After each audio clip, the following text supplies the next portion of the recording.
ఈ వీడియోలో MS Excel basics నేర్చుకుంటున్నాము. ఫస్ట్ ఎక్సెల్ అనేది ఎలా ఓపెన్ చేయాలో చూద్దాము. ఇక్కడ మీకు స్టార్ట్ లో సెర్చ్ లో ఎక్సెల్ అని టైప్ చేయండి. ఇక్కడ మైక్రోసాఫ్ట్ ఆఫీస్ ఎక్సెల్ అనేది కనిపిస్తుంది. మౌస్ తో దాని మీద క్లిక్ చేయండి. ఈ విధంగా ఎక్సెల్ వర్క్ షీట్ అనేది ఈ విధంగా మీకు కనిపిస్తుంది. ఇది బ్లాంక్ వర్క్ షీట్. ఇందులో ఉన్న వీటిని ఏమని పిలుస్తారో అన్నది నేర్చుకుందాం. ఫస్ట్ ఇక్కడ బుక్ 1 మైక్రోసాఫ్ట్ ఎక్సెల్ అనేది కనిపిస్తుంది. ఇది యొక్క నేమ్ అనేది మీరు తీసుకున్న షీట్ యొక్క నేమ్ అనేది డిస్ప్లే అవుతుంది. ఇక్కడ దీని హెడ్డింగ్ అనేది డిస్ప్లే అవడానికి ఇది చూపిస్తుంది. ఇక్కడ నెక్స్ట్ లెఫ్ట్ సైడ్ కార్నర్ లో చూపిస్తుంది. క్విక్ యాక్సెస్ టూల్ బార్ అంటారు. ఇందులో మనకి ఈ క్విక్ యాక్సెస్ టూల్ బార్ ని రిమూవ్ చేయాలన్నా రిమూవ్ చేసుకోవచ్చు. ఇందులో ఈ ఆప్షన్స్ అని డిస్ప్లే అవ్వాలంటే దీని మీద రైట్ క్లిక్ ఇస్తే గనక ఇట్లా డిస్ప్లే అవుతాయి. నెక్స్ట్ దీన్ని కస్టమైజ్ చేసుకోవాలన్నా కూడా కస్టమైజ్ చేసుకోవచ్చు. దీని ప్లేస్ అనేది కూడా మార్చుకోవచ్చు అనమాట. ఈ ప్లేస్ అనేది మార్చాలంటే చూడండి, ఇక్కడ ఇది వచ్చేసరికి దీని మొత్తాన్ని మనం రిబ్బన్ అంటాము. ఈ రిబ్బన్ కి పైన ఉంది. ఇప్పుడు దీని కింద కూడా ప్లేస్ చేసుకోవచ్చు. దీన్ని అలా మార్చాలంటే దీని మీద రైట్ క్లిక్ ఇచ్చి show quick access tool bar in the below the ribbon అని ఉంది. దాని మీద క్లిక్ చేస్తే గనక చూడండి ఇక్కడికి వచ్చేసింది. మళ్ళీ ఇది పైన సెట్ చేసుకోవాలనుకుంటే గనక show quick access tool bar above the ribbon ఈ విధంగా కూడా మార్చుకోవచ్చు. నెక్స్ట్ ఇక్కడ కార్నర్ లో ఒక రౌండ్ బటన్ అనేది కనిపిస్తుంది కదా, దీన్ని మనం ఆఫీస్ బటన్ అంటాము. ఇందులో మనకి ఇక్కడ న్యూ వర్క్ షీట్ అనేది తీసుకోవడానికి, నెక్స్ట్ అంతకుముందు సేవ్ చేసిన షీట్స్ అనేది ఓపెన్ చేసుకోవడానికి, సేవ్ చేసుకోవడానికి, save as options, print options ఇవన్నీ కూడా డిస్ప్లే అవుతాయి అనమాట. దీనిలో ఈ రౌండ్ కలర్ బటన్ మీద క్లిక్ చేస్తే గనక ఆఫీస్ బటన్ మీద క్లిక్ చేస్తే ఇవనేది డిస్ప్లే అవుతాయి. ఇది 2007 లో అయితే మనకి ఆఫీస్ బటన్ చూపిస్తుంది. అదే 2010 అడ్వాన్స్ వర్షన్స్ లో వచ్చేసరికి మనకి ఫైల్ ట్యాబ్ అనేది కనిపిస్తుంది. సేమ్ ఫైల్ ట్యాబ్ లో కూడా సేమ్ ఇవే ఆప్షన్స్ అనేది చూపిస్తుంది. నెక్స్ట్ ఈ కింద ఇక్కడ మీకు హోమ్, ఇన్సర్ట్ ఇవి కనిపిస్తున్నాయి కదా, వీటిని ట్యాబ్స్ అంటాము. Home tab, insert tab, page layout tab, formula tab ఇట్లా ట్యాబ్స్ అంటాము. నెక్స్ట్ ఇక్కడ క్లిప్ బోర్డు, ఫాంట్, అలైన్మెంట్ ఇట్లా కనిపిస్తున్నాయి కదా, వీటిని గ్రూప్స్ అంటారు. ఈ గ్రూప్స్ లో కూడా మళ్ళీ ఆప్షన్స్ అనేది ఉన్నాయి.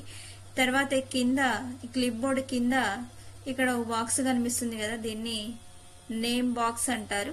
ఇక్కడ ఈ నేమ్ బాక్స్ లో A1 అనేది ఒకటి కనిపిస్తుంది కదా, అంటే A1 ఏ సెల్ మీద క్లిక్ చేస్తే ఆ సెల్ యొక్క నేమ్ అనేది ఇండికేట్ చేస్తుంది ఇక్కడ.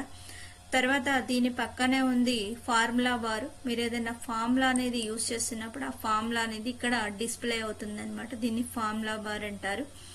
నెక్స్ట్ ఇక్కడ కింద మీకు ఏబిసిడీలు అనేది కనిపిస్తున్నాయి. ఈ ఏబిసిడీలు వచ్చేసరికి కాలమ్స్ యొక్క హెడ్డింగ్స్ అనమాట. వీటిని ఇట్లా కాలమ్స్ అంటారు. వీటిని ఇట్లా వర్టికల్ గా ఉంటే వీటిని కాలమ్స్ అంటాము.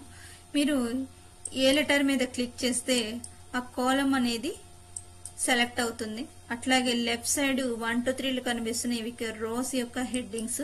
మీరు ఏ నెంబర్ మీద క్లిక్ చేస్తే ఆ రో అనేది సెలెక్ట్ అవుతుంది. ఇవి వచ్చేసరికి రోస్.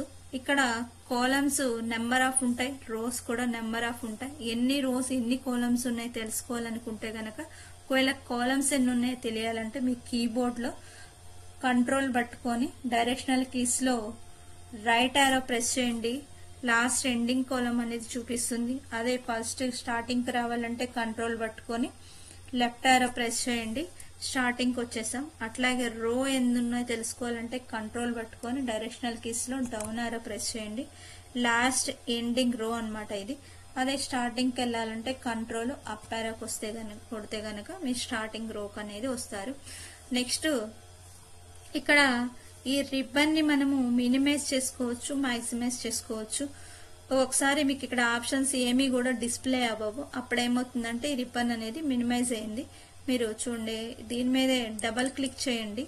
మీకు ఏ ట్యాబ్ అయితే ఓపెన్ అవ్వాలంటే దాని మీద డబల్ క్లిక్ చేస్తే గనక అది ఓపెన్ అవుతుంది, అంటే మాక్సిమైజ్ అవుతుంది. ఇక్కడ మళ్ళీ ఇక్కడ ఆప్షన్స్ అనేవి ఏమి డిస్ప్లే అవ్వట్లేదు. దీని మీద డబల్ క్లిక్ చేస్తే గనక ఇక్కడ హోమ్ ట్యాబ్ లో ఉన్న ఆప్షన్స్, అదే ఇన్సర్ట్ ట్యాబ్ లో అయితే ఇన్సర్ట్ ట్యాబ్ డబుల్ క్లిక్ చేస్తే ఇట్లా దీని మీద ఇందులో ఉన్నాయి డిస్ప్లే అవుతాయి అన్నమాట. నెక్స్ట్ ఇక్కడ ఈ కార్నర్ లో మైనస్ ఇక్కడ డబల్ బాక్స్ లాగా క్రాస్ మార్క్ కనిపిస్తుంది కదా చూడండి, ఇది మినిమైజ్. ఇక్కడ చూడండి డబల్ బాక్స్ లో ఉంది రీస్టోర్, ఇది క్లోజ్ బటన్ అన్నమాట. మీకు ఇక్కడ ఈ షీట్ అనేది మినిమైజ్ చేయాలంటే మినిమైజ్ చేసుకోవచ్చు, రీస్టోర్ చేయాలంటే రీస్టోర్ చేయొచ్చు, మాక్సిమైజ్ కావాలంటే మాక్సిమైజ్ కూడా చేసుకోవచ్చు. సేమ్ ఇదే ఆప్షన్స్ ఇక్కడ రైట్ క్లిక్ ఇచ్చినా సరే మీకు ఇట్లా డిస్ప్లే అవుతాయి అన్నమాట. మూవ్ చేయాలన్నా మూవ్ చేసుకోవచ్చు. దీన్ని రీస్టోర్ లో ఉండి ఈ షీట్ ని మూవ్ చేసుకోవాలన్నా కూడా మూవ్ చేసుకోవచ్చు. ఈ విధంగా ఇట్లా మూవ్ చేసుకోవచ్చు. సైజ్ అనేది ఇట్లా ఇంక్రీజ్ కావాలంటే డిక్రీజ్ కూడా చేసుకోవచ్చు. ఇట్లా ఈ విధంగా చేయొచ్చు. ఇది ఎక్కడ ఏంటంటే ఇక్కడ రైట్ క్లిక్ ఇస్తే గనక మీకు ఈ ఆప్షన్స్ డిస్ప్లే అవుతాయి. క్లోజ్ కావాలంటే కూడా క్లోజ్ చేసుకోవచ్చు. ఇదేంటంటే మినిమైజ్ లో రీస్టోర్ లో ఉన్నప్పుడు మాత్రమే ఇట్లా మీరు మూవ్ చేసుకోవడానికి మూవ్ అవుతుంది. ఒకసారి చూడండి, ఇక్కడ రీస్టోర్ చేసేసి మీరు ఇట్లా మూవ్ కావాలంటే మూవ్ చేసుకోవచ్చు అనమాట. ఈ విధంగా కూడా చేసుకోవచ్చు.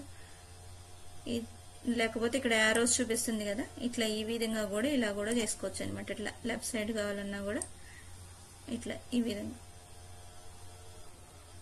ఈ మొత్తం మాక్సిమైజ్ చేయాలంటే మళ్ళీ అక్కడ రైట్ క్లిక్ ఇచ్చి మాక్సిమైజ్ అంటే షీట్ మొత్తం మాక్సిమైజ్ అవుతుంది. నెక్స్ట్ ఇక్కడ డౌన్ లో చూడండి షీట్ 1, షీట్ 2, షీట్ 3 అనేది కనిపిస్తుంది. ఇక్కడ 3 షీట్స్ అయితే ఓపెన్ అయి ఉన్నాయి. నెక్స్ట్ మీకు నెక్స్ట్ షీట్ అనేది కావాలి అనుకుంటే కనుక ఇక్కడ వర్క్ షీట్ లాగా కనిపిస్తుంది కదా, ఈ వర్క్ షీట్ లో ఈ బుక్ మార్క్ లాగా ఉంది కదా, దాని మీద క్లిక్ చేస్తే మీకు షీట్స్ అనేది ఓపెన్ అవుతాయి. ఈ విధంగా మీకు ఎన్ని షీట్స్ కావాలంటే అన్ని షీట్స్. ఈ షీట్స్ అనేది క్లోజ్ చేయాలన్నా కూడా అంటే డిలీట్ చేయాలన్నా కూడా డిలీట్ చేయొచ్చు. దాని మీద రైట్ మౌస్ బటన్ క్లిక్ చేస్తే గనక డిలీట్ ఆప్షన్ వస్తుంది. ఈ విధంగా డిలీట్ కూడా చేసుకోవచ్చు అనమాట. నెక్స్ట్ చూడండి, ఇటు రైట్ సైడ్ కార్నర్ లో వచ్చేసరికి ఇక్కడ చూడండి మైనస్ ప్లస్ అనే సింబల్ చూపిస్తుంది. జూమ్ ఇన్ జూమ్ అవుట్ అన్నమాట. ఇక్కడ మీకు సెల్ సైజ్ అనేది ఇంక్రీజ్ డిక్రీజ్ చేసుకోవచ్చు. ఒకవేళ సైజ్ అనేది పెంచుకోవాలనుకుంటే గనక ఈ విధంగా ప్లస్ సింబల్ మీద క్లిక్ చేస్తే ఇట్లా జూమ్ అవుతుంది. దాన్ని మైనస్ మీద క్లిక్ చేస్తే గనక చూడండి డిక్రీజ్ అవుతుంది, సెల్ సైజ్ అనేది డిక్రీజ్ అవుతుంది. ఇది only cell size increase decrease మాత్రమే చేసుకోవచ్చు. ఇక్కడ రిబ్బన్స్ లో ఉన్న ఆప్షన్స్ మాత్రం ఏమి చేంజ్ అనేది అవ్వదు. ఇది ఇందులో ఉన్న బేసిక్స్ గురించి నేర్చుకున్నాము. తర్వాత ఈ క్లిప్ బోర్డ్ లో ఉన్న ఆప్షన్స్ ఒక్కొక్క దాని గురించి నెక్స్ట్ వీడియోలో నేర్చుకుందాము. ఈ వీడియో నచ్చితే లైక్ చేయండి, షేర్ చేయండి, ఛానల్ సబ్స్క్రైబ్ చేయండి. Thanks for watching.